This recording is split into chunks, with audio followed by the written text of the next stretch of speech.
What's going on, guys? Welcome back to NolanTCG, and today we are here with the 5 worst cards in Duel Overload. So it's been a week since the set came out. We decided to look back at all the bulk that we pulled and really look at what we thought were the worst cards in the set. Now, number 1 is glaringly obvious. There is also a controversial opinion in here, so don't hate me for that. But before we start, comment down below what you think will be number 1. It's pretty obvious, don't skip ahead, but everyone should be commenting the same thing. It's clearly obvious what the worst card in the set is. As always, if you are new here, don't forget while you're down there to hit that subscribe button. We're always happy to have new people, but let's get into the 5 worst cards in Duel Overload.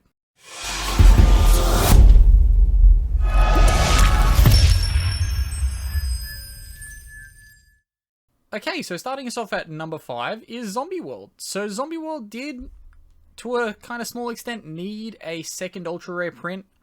Although it didn't really need it. Like, the original print is only like $13, so like, it didn't need a second foil print. Has plenty of commons. The commons are $2 commons, but it's still a common. Like, the card's not that difficult to get a hold of if you just kind of look around. Like, it was in a structure deck like not even 2 years ago, and then before that was in an OTS pack, so there were plenty of Zombie Worlds to go around. So Zombie World did also have a Duelist League card, which most people would consider to be the high rarity anyway, as its previous ultra rare wasn't exactly the hardest ultra rare to get. Like, it was in a Joey's World, so the ultras in that weren't horrendously difficult to get. So now the second ultra rare print probably wasn't necessary at this time. Probably could have come later with more zombie archetypes coming up. Could have just been pack filler with that.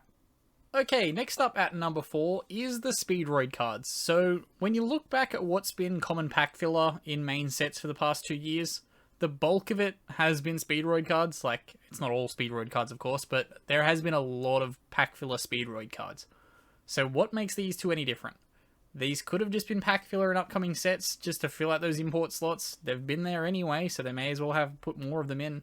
These could have just been either better imports or better reprints, given that I actually think we missed some Link monsters that we should have kind of gotten this set. These should have definitely come in the place of the Speedroids. If not, just put 2 more reprints that we may have needed. Okay, following us up at number 3 is Paleozoic Dynamiscus. So this card already has a foil print. It wasn't that long ago that it got the foil print. Like, it was an OTS pack super. It also has commons. None of them were expensive, so this didn't need the ultra rare reprint. Yes, it's getting played at 1 in Shadol, but people just, if you wanted to foil it out, you would have already had the super. You don't need an ultra rare reprint now. Like, granted that we still have other Paleozoic traps for the Paleozoic deck that haven't been reprinted as foil yet. Kind of need those first. Again, would prefer them to be super and not be ultra so you can have them consistent.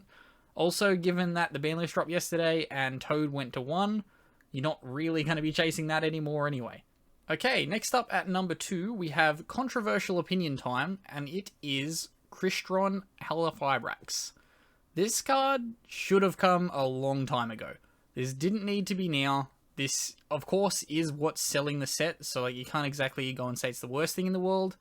But when you could have been looking at something like Dragoon to sell this set, if we had just had Crystron come a long time ago, you didn't really need it to be here. It should have been back in Savage Strike, or at least around that time. Given even then it had been a year since we started receiving the links in the Extreme Force the year before. Savage Strike should have been where this card was.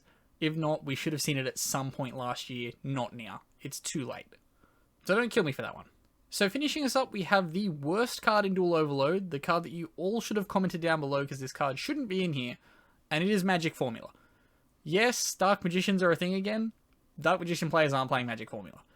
Granted, the only foil print of this card is very, very expensive, but that's because it's a collector's card. This card, this print in this set, is not going to become a collector's card.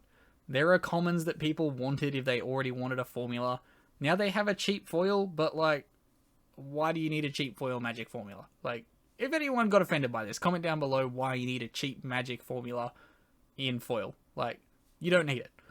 If you wanted the really, really nice looking one, you would have just got the really, really nice looking one. Otherwise, you just play a common. This is just pack filler, and this should have been a better import. And that will finish us up for the 5 worst cards in Duel Overload. If you do disagree, comment down below what you think the 5 worst cards are.